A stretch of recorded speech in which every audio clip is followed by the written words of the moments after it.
This is going to be a hopefully not too whirlwind because we're faced with the task of talking about melanoma, and melanoma over the last really 5 years has changed so dramatically in our diagnostics, prognostics, thankfully our therapeutic options. And so Brian and I set forth a series of cases to try to go through the learning objectives, which is how have things changed, what our guideline practice is, and guidelines are just that. They're not mandates, they're guidelines, and we recognize that guidelines don't fit everybody in every case, and always you have to look at the individual. But I thought it would be helpful to use the guidelines as we go through 3 cases and see how they fit in. And again, just acknowledging that I think for 2016 we had 3 versions, and we just updated the versions again. So things are changing so quickly. And I'll just introduce the first case, since I met this young woman not too long ago who came in after noting some discomfort in her groin for a little while. She thought she's in her 30s, early 30s, and playing soccer, thought it was a sports injury, but then noticed a lump. And while she had seen dermatology pretty regularly, she'd never been diagnosed with a melanoma, though there was a good family history for melanoma that made her be pretty attentive. And so with a lump in the groin in a young woman, the test was done. Thanks, Greg. So a biopsy was performed, and we have a cord biopsy to review here that I'd like to share. And so we have several tissue fragments, but we can see that there's a portion of epidermis here, and dermis that I'm used to looking at, and then more of these sheets and aggregates of atypical tumor cells that we can see on higher power are in fact epithelioid.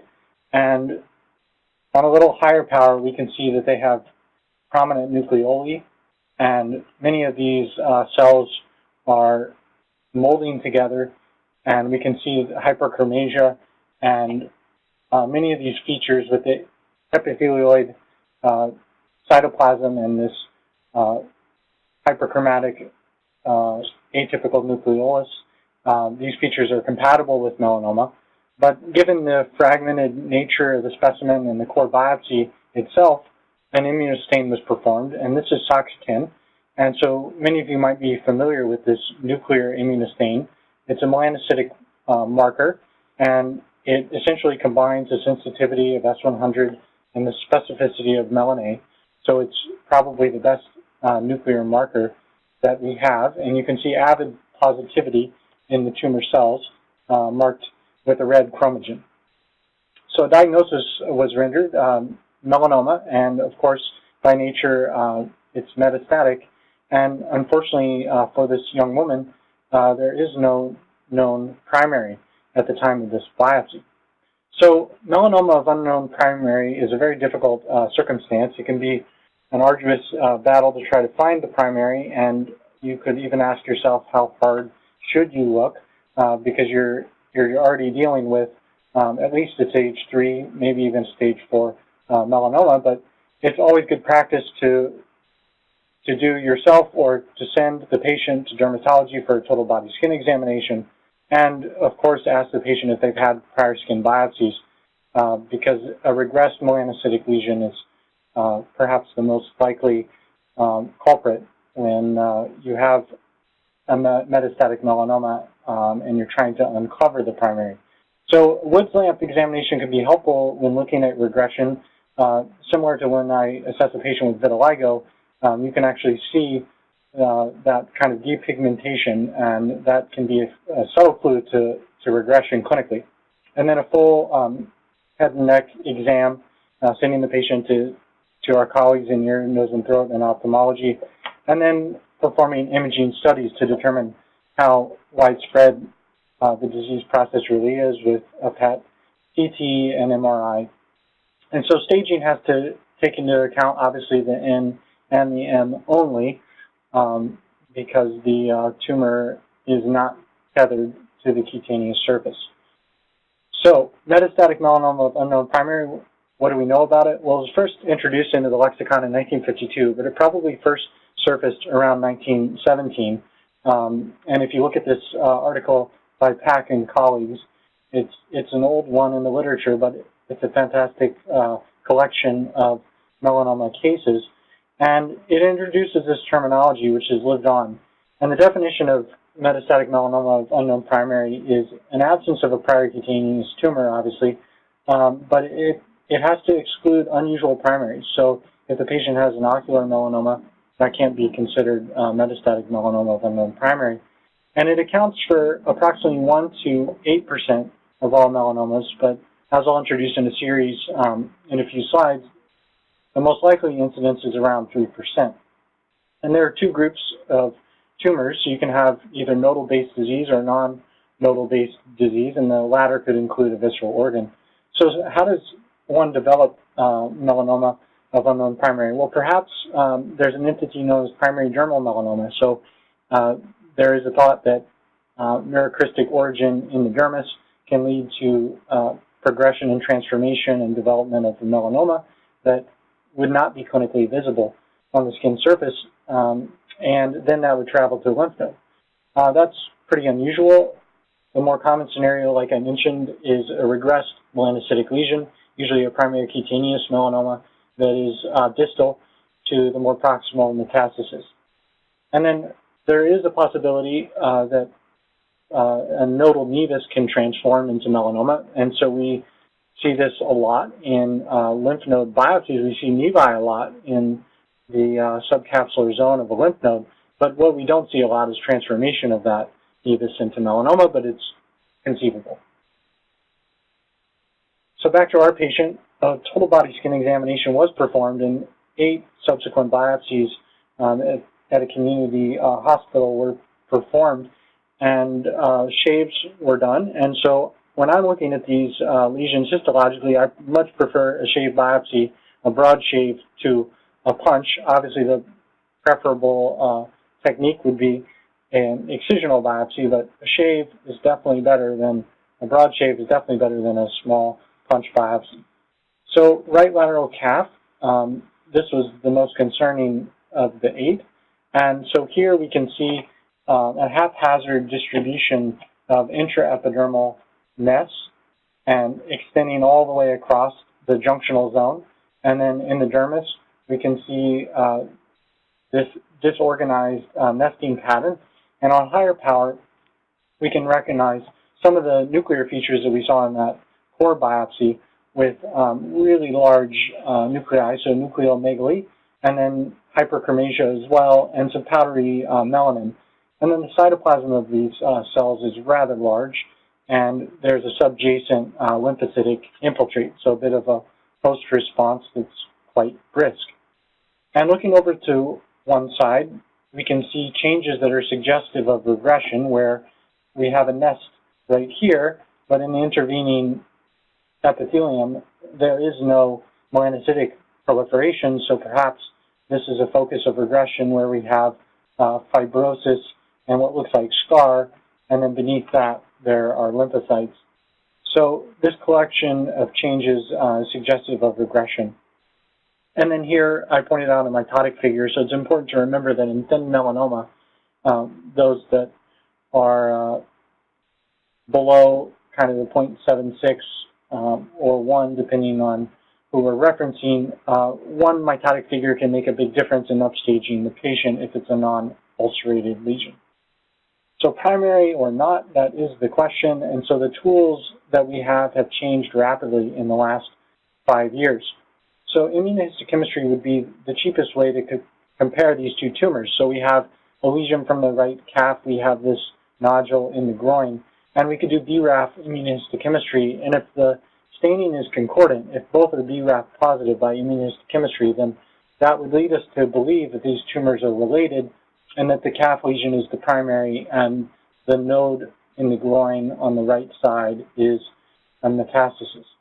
RNA sequencing is a much more specific way to look for these mutations, and perhaps the best method, the one that I will argue is the best, is comparative genomic hybridization, because we're trying to link two conceivably related tumors by an association. They're both on the right lower extremity, but we don't really have great nuclear features in the case to say that, yes, this definitely is the primary. I mean, we have a very thin melanoma of approximately 0.4 millimeters Breslow depth. And so I see a lot of thin melanomas, and I will say not rarely, but it's unusual to get a metastasis from a thin melanoma that is around that volume. So chromosomal copy number change can be used. And just briefly, if you haven't heard of CGH, we're using a test library, reference library to compare to the test DNA. And we're going to use that to look at a signature chromosomal analysis where we're looking for copy number changes. And so gains are above the 0 line, and then losses or deletions are below. And so this tracing can be really useful. And if you have two tumors that have the exact same tracing, then by definition they have to be the same. So you could use those to link, in our case, the two tumors. So I'll just mention that in the NCCN guidelines, there is mention of CGH and FISH, these genomic methodologies to evaluate equivocal melanocytic lesions.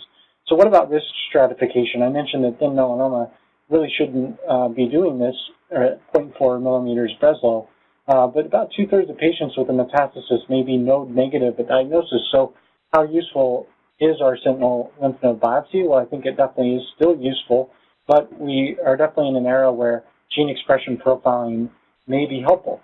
And I'll mention as a caveat that this is mainly used in clinical trials, but it will be something to look out for in the future, as it perhaps can be used synergistically with sentinel lymph node biopsy. And so here again, we just have the guidelines, the most updated 2017 version, showing us that gene expression profiling is an emerging technique. Survival rate. What do we know about metastatic melanoma of unknown primary compared to melanoma that's metastatic with a known primary? Well, we know that paradoxically, there's an overall survival rate. And so the survival rate isn't statistically significant in the literature between patients with melanoma of unknown primary who both groups have received adjuvant therapy, but I would argue that no studies have been done in the latest era of checkpoint inhibitors because these adjuvant therapies may make a difference. And various factors have been reported to explain this survival advantage. Immunogenicity, perhaps the tumors have been around longer in patients that are older. So it's known that patients that are a little bit older may do a little bit better, and that's surprising in this group. But it's also known that patients that are younger do better as well. So we don't really know the precise age where the sweet spot for survival rate in metastatic melanoma of unknown primary truly is. Burden of disease, if you have more lymph nodes, obviously you're going to do poorly. And so this patient seemed to only have one node, and so a PET CT subsequently followed, and we can see in the pictorial here that there is a hot lymph node on the right. And so I'm going to hand it over to Dr. Daniels for treatment strategy. Okay, so thank you, Brian. And so as I mentioned, this is the point that she came to medical oncology to discuss some of these options. And I'll reference back to the guidelines a second. So here you have a stage 3 clinically, how I'm thinking about this patient. And certainly she could be stage 4 metastatic from a distant site. But my general practice is to consider this a stage 3 patient. And with clinically palpable nodes, FNA has proven the diagnosis. I recommended that she go back to her providers and have a wide excision and a complete therapeutic lymph node dissection. So I'll just mention sometimes I see, even in the face of a palpable lymph node, people referring for a sentinel lymph node, and that's not correct. You know the nodal basin is contaminated, and you should discuss the pros and cons of a completion lymph node dissection. So that was that was done. She will be back to discuss the next arrow on the algorithm. So after you have the completion dissection, you'll know the number of lymph nodes involved, if there's any extracapsular extension. And then for this young, healthy person, you can think about beyond routine monitoring if you'd like to do any other systemic options. And I'll briefly close the case with just recent updates to the guidelines, which have added ipilimumab in the adjuvant setting. The dosing should be noted as different than in the metastatic disease. That's 10 milligrams per kilogram, and it has a maintenance phase that goes on for up to 3 years, every 3 months after the first induction. And at ASCO before, we knew that adjuvant ipilimumab improved recurrence-free survival, but we weren't sure about overall survival at the time of initial approval. And that's important as we all are learning more about these immune modulators and experiencing the toxicities that go with it. There were deaths associated with the treatment arm, and this is despite being on a clinical trial, well monitored, with good experienced physicians handling these patients. There are immune-related adverse events that can be serious. Just this last month or so, the trial was updated for what I consider a more important endpoint, and that's overall survival. So these are patients in the current era of treatment who are at high risk and were, again, randomized to either getting high-dose ipilimumab in the adjuvant setting or placebo, and the overall survival was improved, and I list out some factors there. And again, I'll just emphasize that high-dose ipilimumab should be approached with long discussions, open discussions with the patient, and a good proactive relationship that you have in terms of having your patients contact you. Case 2 moves on a little bit. This is another woman who came in a similar situation with an advanced or locally advanced melanoma. She had a lesion that was shaved biopsy shown to be a 1.77 millimeter thick melanoma. She had a wide excision in sentinel lymph node, but at that point she chose observation, which was fine. She unfortunately had a recurrence at the prior resection site, which was excised, and then she presented again with a second recurrence, and her PET scan shows not too well, but over there on the right shoulder area, she has both a cutaneous lesion as well as the suggestion of a lymph node that I now obliterated. So this is the clinical picture. So you have a young, healthy woman in front of you who's had at least one prior resection attempt, and now she is a local regional recurrence. And what are your choices? You re-resect. This time maybe you want to think about some adjuvant therapy. She is BRAF mutated, so you have a good option with targeted therapies that can shrink this down. I'll mention she has no symptoms from her cancer right now. Immune modulation, there are many, and the order and preference of the therapies that I listed out are currently under negotiation. And so what are our guidelines pointing us towards? So here, I just list out a page, NE12, where we have nodal recurrence. She's had a previous lymph node dissection, and you're at a branch point. You're trying to decide if you go down resectable again, at that point, if you can get it all, then you consider additional therapies, or you can go down the unresectable point and say, well, the surgery that I'd be thinking about may impact quality of life. The risk of recurrence is very, very high. These patients clinically behave as early metastatic patients. Perhaps a better way to go is to go down systemic therapies. So the guidelines leave it open to you to have that patient-tailored discussion. So as I mentioned, if you think about excision, you may consider some adjuvant options, and I just list them here. with a plug for the current cooperative group study, the SWOG 1404, which was recently amended that allow patients who are randomized, and they're randomized 1-to-1 in the stage 3 setting, to either standard therapy, which is now high-dose 1-year interferon, or ipilimumab, as FDA indicated and approved, compared to pembrolizumab every 3 weeks for 1 year. That could be an option for her if she chooses to go down the excision. Or, as I mentioned, targeted therapies.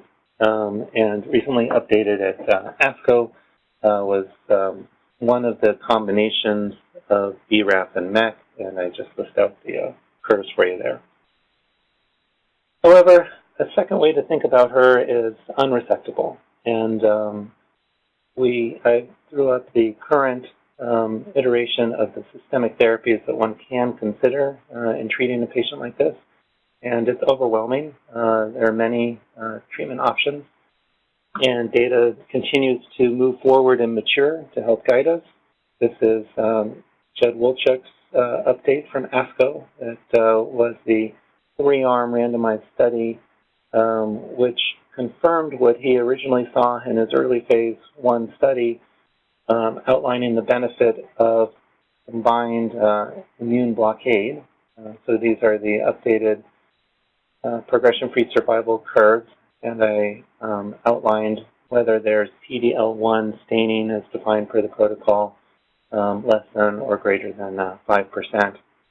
And what I think the field is waiting for is to see how these patients behave over the long term, but clearly we're getting amazing progression-free survivals with either single agent or double checkpoint blockade.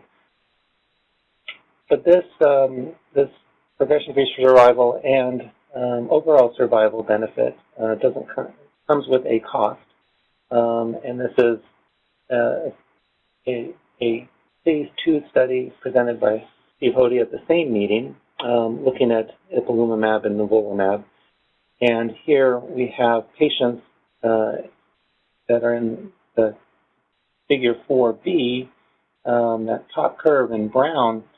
You're looking out at about 2 years, and half the patients are progression-free survival. And in that top curve of brown, these are patients that actually discontinued treatment, suggesting that there's some pretty impressive durability in this for about half the patients who qualified for this study. However, what it has to be balanced with is over on the other side of the slide are the immune-related adverse events, and they are significant. I generally counsel patients that more than half of them likely will not make it through all the dosing without stopping and trying to mitigate some of the immune adverse events. So back to the guidelines. She's had previous lymph node dissection. If you treat her as unresectable, you can go down systemic therapy options, clinical trials, maybe palliative radiation therapy. Particular patient, I wouldn't do that. And then intralesional injections.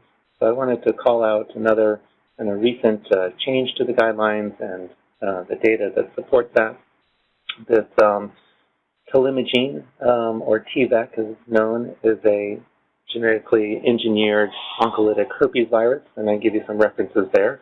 So this is the same virus that causes common cold sores. And the phase 3 study by Antabaka, published recently, showed some modest improvement in patient outcomes. And I highlight here those patients in the locally advanced, so 3B, 3C, that are considered unresectable. So this is kind of where this patient lies. Or if this is a distant recurrent skin only, these seem to be the patients that do better, as outlined on the right side of your screen. And then the other consideration that I'd have for her is she's not been exposed to other systemic agents before, and so she's really a first-line patient. And normal LDH, good performance status, she likely would get a better benefit from this earlier rather than later in the disease state. So the other selling point for a therapy like this for a patient may be that the toxicity risk is much, much lower. So we look at the grade 3, 4 toxicities from the phase 3 study published. You'll see that they hover around 1 to 3% at most. And so here's a reminder that this therapy is given in the infusion room. You inject it right into the tumor itself. We treat it as a biosafety level 2 as an institution. This is one of our fellows that's being trained on how to do intralesional injections. Patients come in and they are treated and leave within an hour of coming to the institution. She had a good response. So here's a PET scan showing the lesion on the right side, which then after 3 months confirmed the clinical impression of regression. One challenge I'll just point out is that as you're doing an intralesional injection and killing the tumor, you're getting lysis of the cells, and you might end up with a flat, dark area. And a lot of times when we look in these lesions, we'll see just macrophages that have taken up pigment. And so there's no viable melanoma cells there. It's just a dead tumor site. So what's going on in the future in this kind of approach? So looking beyond the guidelines, we're hopeful that we're going to get other intralesional options. TVEC is a good one, but there are other ones out there. We also are looking at combinations with other medications such as checkpoints, and really trying to understand the science of who responds to these, who's the right person to treat. And here's an example from Antapaka again that showed in a tumor that's progressing with injections, you don't see a lot of immune activation, but obviously in somebody who's getting disease control from this immune-stimulating therapy, that you're seeing good activation of those things that you would expect, chemoattractant factors and other players in the immune system. So more to come on this story, and this is a recent ASCO abstract showing the possibility of combining these with checkpoints, so in clinical trials currently. The last case I want to discuss is another woman who came in with a melanoma on her hand. She had a wide excision. This was done at another institution. She was given adjuvant therapy in the form of radiation therapy. Again, it wasn't clear to me why they chose to do that. And then she unfortunately had generalized recurrence. So at this point, again, there's lots of options one can discuss with her, but I'll jump to the guidelines for a second. So here you have somebody with stage 4C melanoma, cutaneous melanoma. Sky's the limit because she's BRAF mutated, so you have targeted therapy options. She's in the first-line setting. You can use single-agent PD-1s or combinations. How do you know which one to pick? 2 years back at ASCO, Dr. Dowd up at UCSF showed us the data from the Keynote pembrolizumab study, which suggested that one could enrich for people who respond to PD-1 or PD-L1 blockade. However, it wasn't completely predictive. So you have some tools out there, such as genetics and immune histochemistry, to help you guide, but we're just not there yet. And so I'll highlight the subtext that we keep going over in committee and trying to figure these out is that the choice of therapy is based on evaluating the patient as an individual. Trying to figure out what's the best route for the patient is our current clinical challenge. So certainly, as I mentioned, a single-agent PD-1 is a very reasonable choice for her, and updated data at ASCO this year by Dr. Robert showed pretty impressive progression-free survival out to 3 years for a PD-1 treatment-naive patient like her.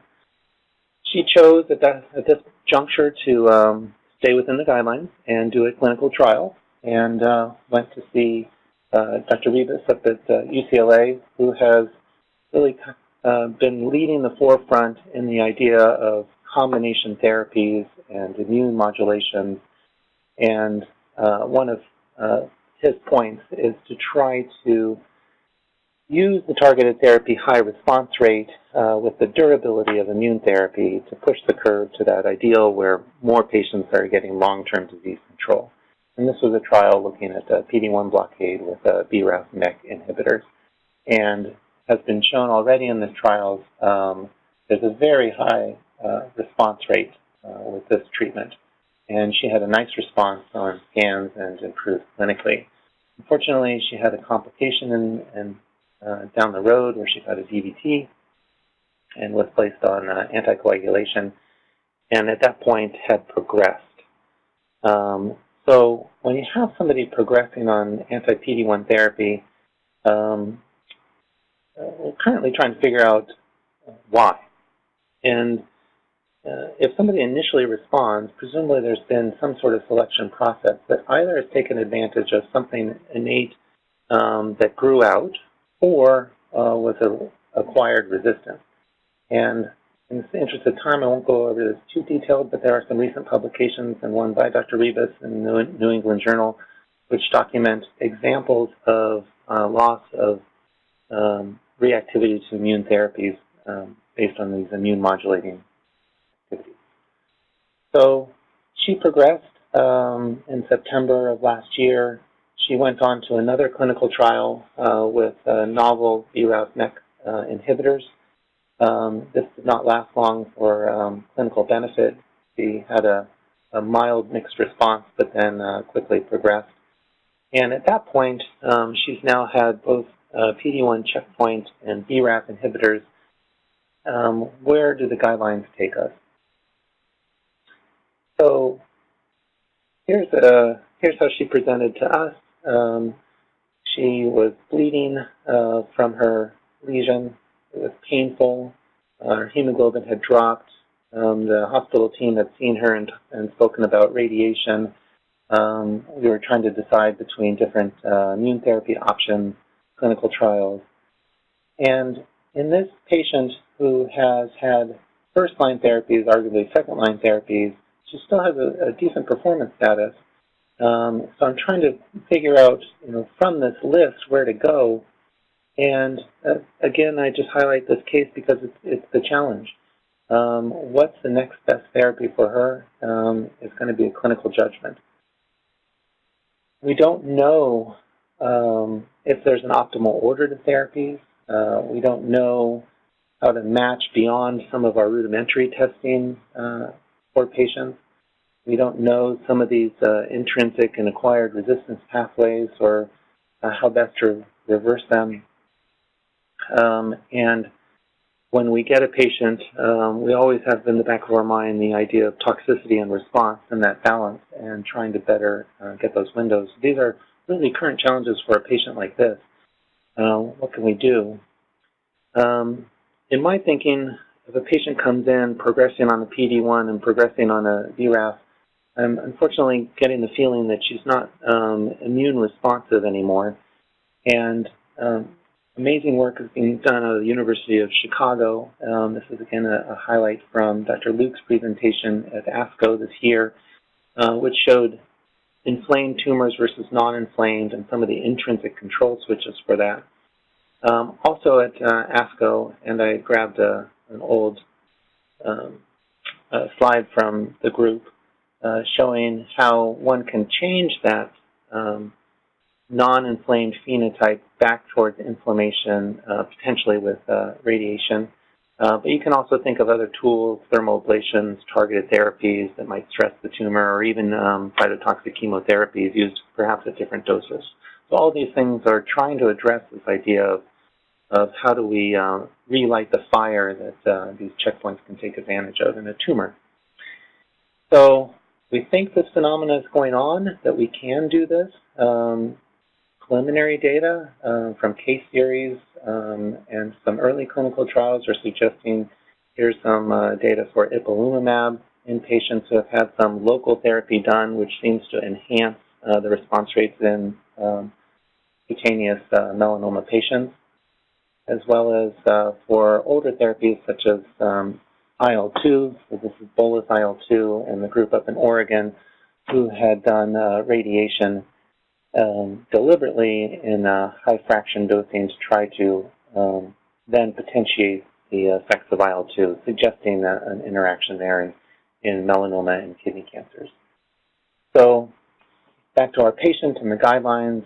So she's got distant disease, she's without brain mets. I have some options, but I'll just point out that she has symptomatic disease right now, and that symptom is bleeding from her hand. I asked the surgeons not to take off her hand, but instead we relied on radiotherapy.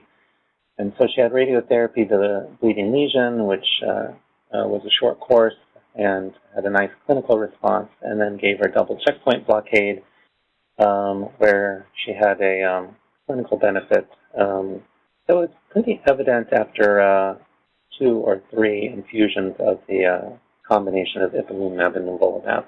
And there was a picture of her subcutaneous lesions on her back, and then the benefit later after the 4 doses of drug. Unfortunately, when she was restaged at that time, she was found to have multiple brain lesions. This had developed sometime in the prior or the preceding approximately 3 months, and so you're faced with a ongoing clinical response. What do we do now? So we can do stereotactic, whole brain. Should she just continue the PD-1? Should she have resection? Back to the guidelines. Quickly, I'll just say that here again, she's got distant disease with brain metastases. The guidelines point us towards the direction of radiotherapy. However, I'll just pause for a second and look towards the future. We know that ipilimumab has activity that does help in brain disease, and this is Kim Margolin's study that was published a few years back, which showed benefit in patients who had asymptomatic, like this person, no steroid requirement, again, like this person, brain lesion. So we know that IPI can give some benefit. And data is developing also for PD-1 showing response. And this is not limited to just patients with melanoma. I'll point out that this was a study that also included non-small cell lung cancer, seeing responses in the CNS. This particular case, to wrap it up, I'll say that we sent her over to go get planned because of the multiple lesions. However, on follow-up scan, as she continued to have a body response, she also had a brain response with regression of all visible lesions and ended up not undergoing radiotherapy. The case, though, brings out another point, which is during this time she developed immune-related adverse event with vision decrease that required us to put her on steroids and take her off checkpoint inhibitors completely, and her vision has started to improve. So, complex cases that really need to be managed in a complex accommodating system. So always you want to make sure your patients are going in a good collaborative mode with you that you can rely on, and communication is key.